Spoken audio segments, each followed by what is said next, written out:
do you, on this inner you, have questions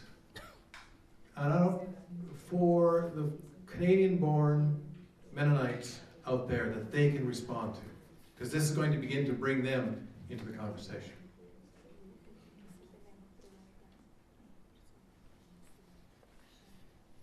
Okay, let me start. Okay. Canadian-born. How do you feel about seeing all those foreigners among you? Grateful. Are you foreigners? We are.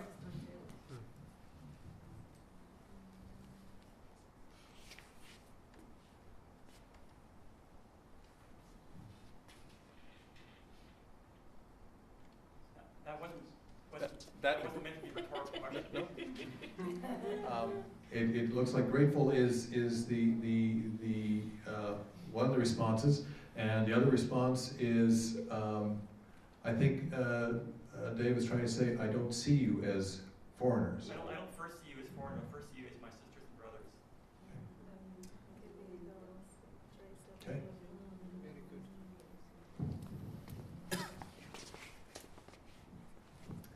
So, if one of you could tell me one joy and one challenge that you have faced in welcoming or receiving us in your territory.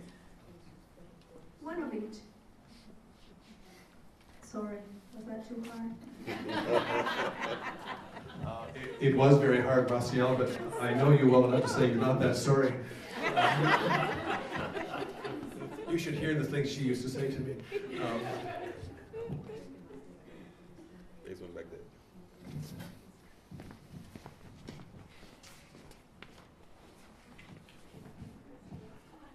I hate silence like this because it somehow seems to communicate that we have nothing to say. And I like the way you put the question because I am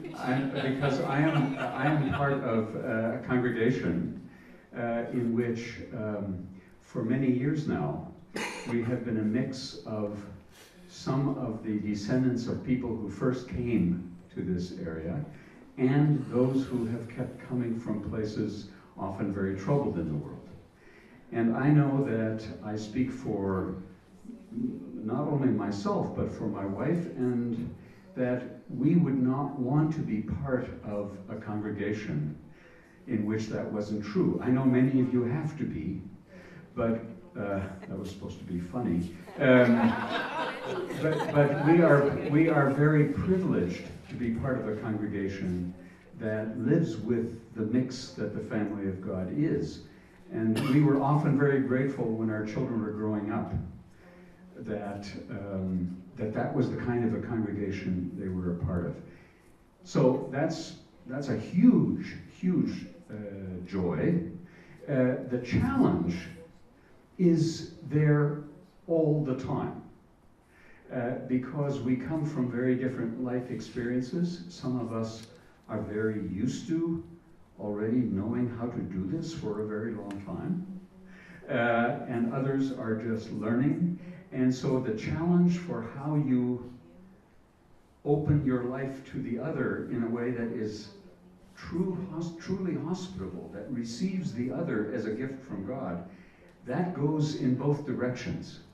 And we bring our different cultures, we bring our own sense of worth, we bring our injuries in life with us. That makes all of those efforts to be the body of Christ together always a challenge. But even that challenge is a gift from God. Thank you. I look forward in the coming years to enjoying a greater relationship with all of you. But the joy that I have is finding a brother that was separated at birth in Frenosi. That's exactly the way it feels. He has been a true brother in every sense of the word. The challenge is following him when he says, "Come to Ethiopia." That has proven to be really an interesting experience as in doing that.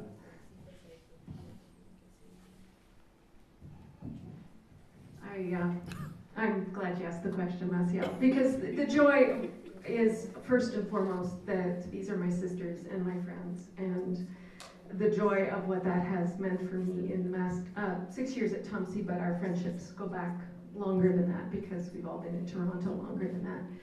And that's a joy that's really hard to put into words. But that's such a mutual thing that we've walked together in so many different circumstances, and that is a profound joy. And learning from you a culture and approach to life that is different from my own and that I've learned so much from. And the challenge that then I'm faced with myself.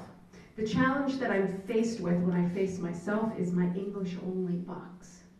And more I experience it as a box and a cage that I'm trying to get out of. And so I'm trying to learn Spanish. Okay, but that's one of my greatest challenges. I am limited in so many ways, and that our relationship has revealed that to me. A little levity here. Finally, I'm not the only one with an accent. That is funny.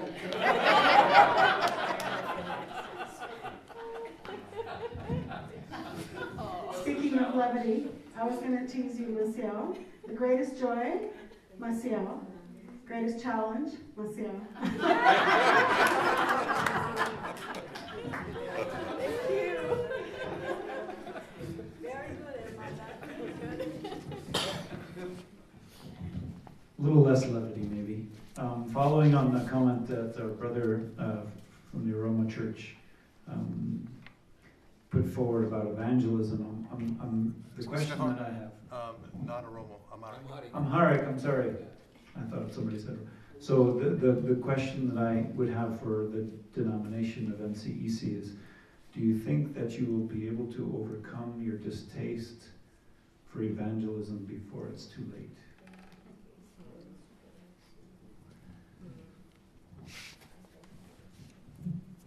Tom was the one who didn't like silence. Should I just hand it back to him for this one?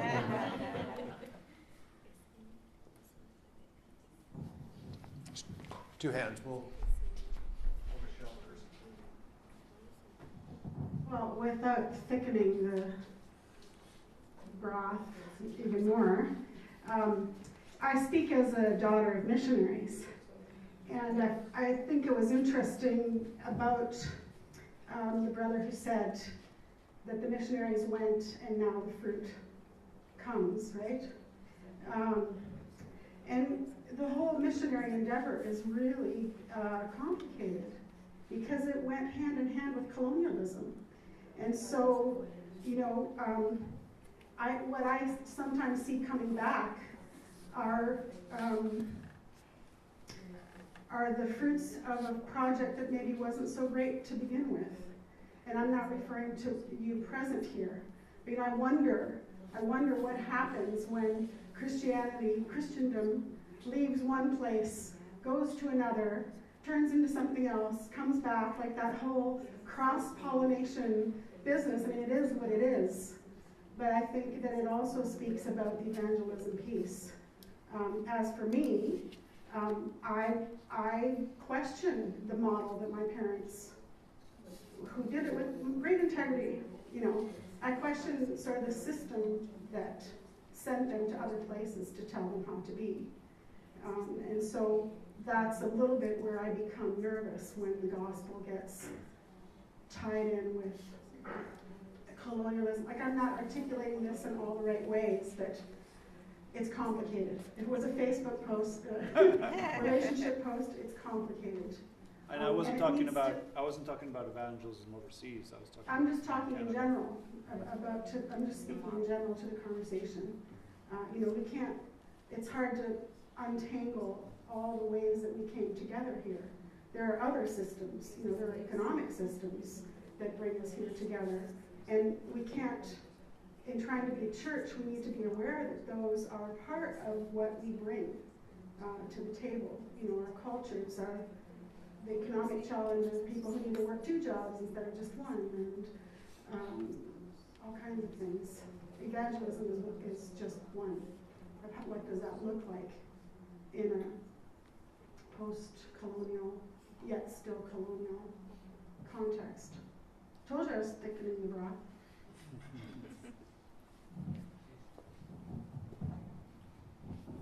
Stefan, I got really, the word distaste left a distasteful taste in my mouth. I'm not sure if I said that right. I think that what we struggle with in our context is, how do we do evangelism within the context that we're living in now without it being a wrecking ball like perhaps it's been in the past?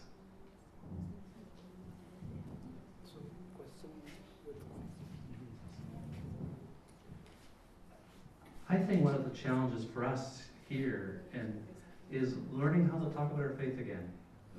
I think it's become very private, and we don't have the language for it.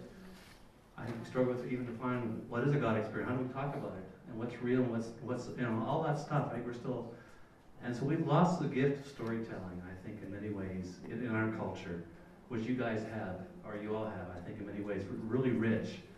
And I think that's something we have to find a way to find our own way of talking about our faith again in our culture. I think that's our challenge. I know a great storyteller. John F.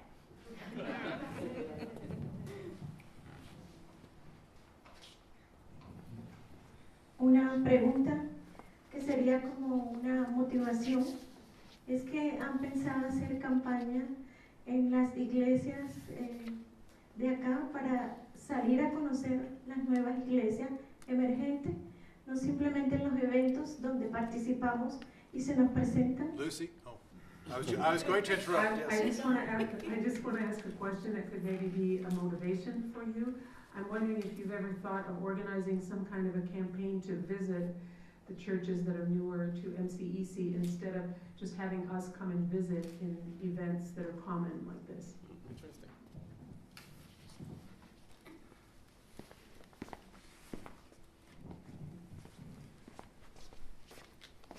I have a question for someone on the outside, and then we're going to turn this around.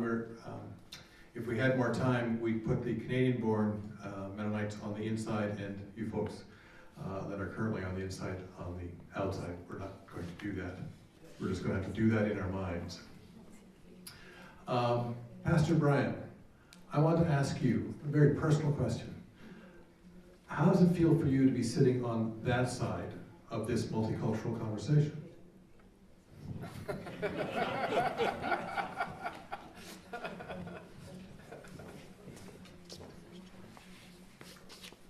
I did feel a little bit displaced because I felt that my place was in the inner you here.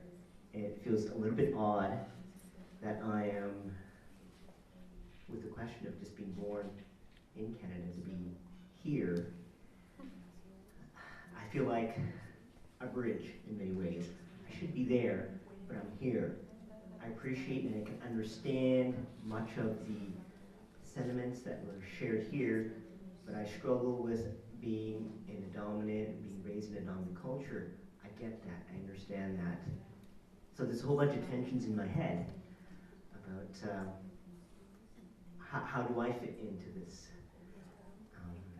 So part of my reflection is, this in a way is Galatians 3. There is no Jew or slave.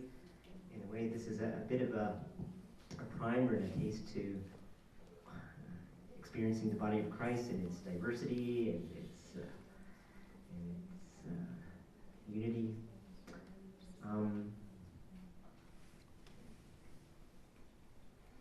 It also speaks to me about the second generation, our children, and how will I share faith with them?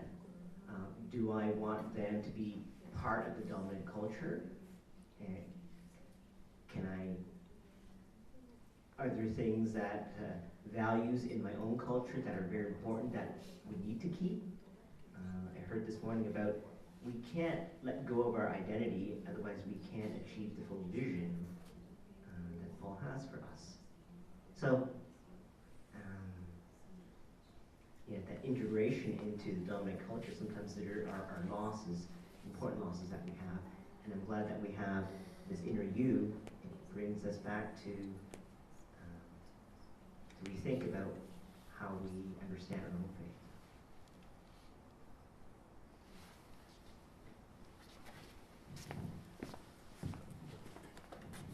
Thank you, Brian. The folks on the Canadian-born Mennonites on the outside, do you have questions for the folks on the inside?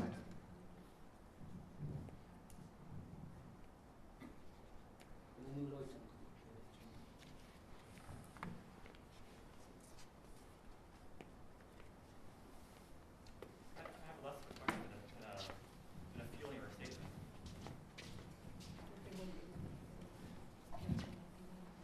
I would say that perhaps the feeling of not belonging is one that many of us share with you.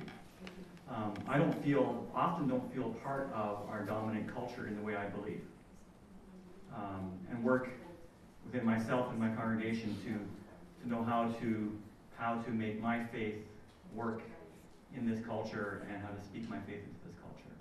So I may look like I belong completely, but I don't feel like I always belong.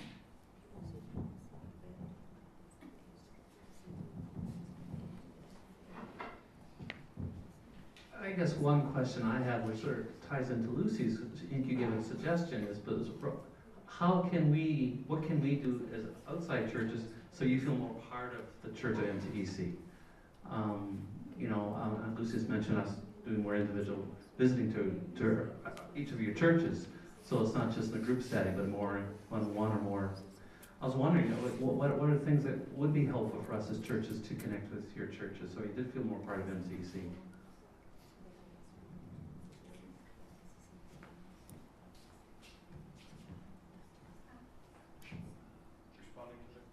No, I don't know if it was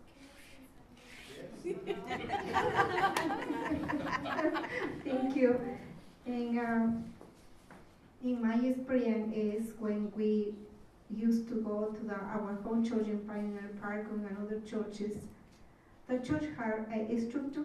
The church has the music group, the worship group, the preachers, it has the leaders, has everything. The church is running.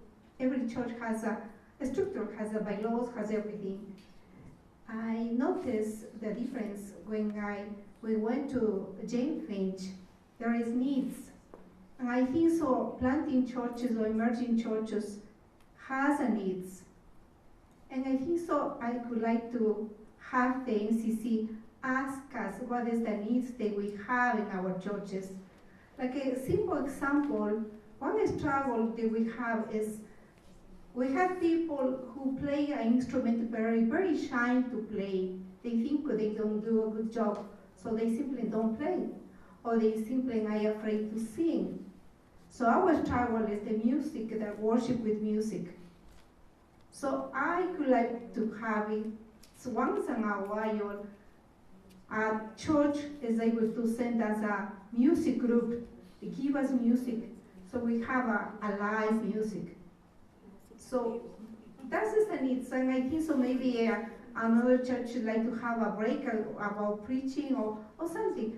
So I like you make us a little bit data information, what the churches needed, maybe help a little bit more.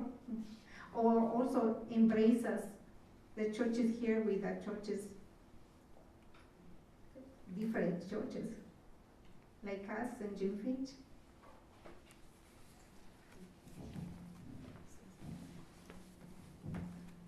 Anybody else want to respond to Gordon's question? For me, I probably would say the biggest deal right now is somehow Canadian churches should help us in integrating in the country. How to be Canadian here? I'm an Ethiopian, but Ethiopian Canadian. The economy of Canada. How can I participate in making myself, alive here and contributing even to build the country that my children are born and become. part of the economy, part of the politics. So not only you can help us in showing us how to do church. I don't think, I'm different from Pastor Casa. I don't think mass evangelism or crusade would work in this country. You wouldn't go out anyways. But there must be something else how to do it.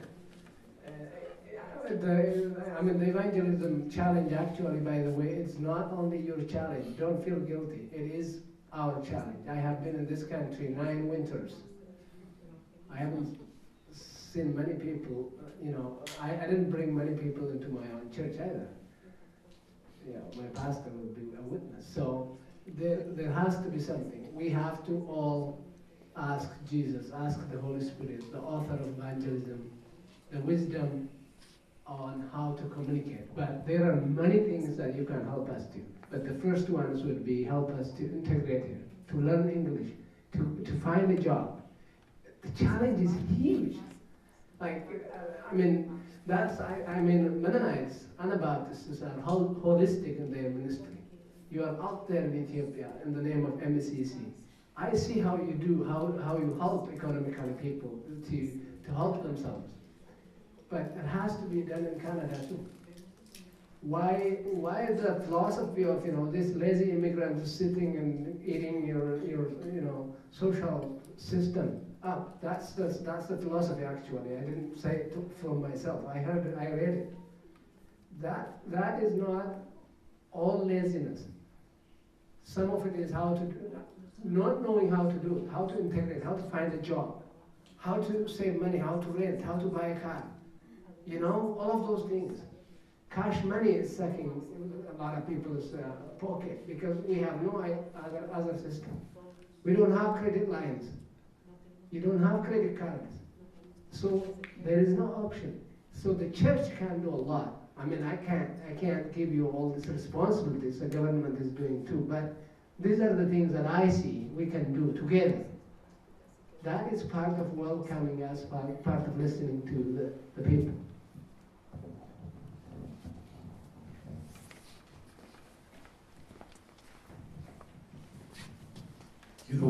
One idea that I think might really help us out, it works at Jane Finch. We've got a partner church, Zurich Mennonite. They're 3 hours away from us, but they come about 6 to 8 times a year and come visit us. They'll help us with music and they'll do a sermon and we fellowship together. They bring the main meal, we'll bring the dessert, or the other way around. And we share our experiences together. And the other thing that we do is when we go over there, we'll do baptizings in the lake instead of in a bathtub or something like that, right? So we get to experience how that church lives, as well as that church gets to experience how we live. So that is something that I would encourage the rural churches, the monocultural churches. I would encourage them to find a partner to do this kind of work. And the questions you just asked, Fanosi, those questions, they're the ones you can ask them. And they may have an answer, or they may know where to start, or they may have experience that they can share. This will be the last response. And I see the model that Moses has with the refugee sponsorship committees. It does some of that. Because my church is working with a Burmese family who is newly immigrated. But we could set it up in other ways, even without formal blended sponsorship newcomers. Yeah? We're going to close.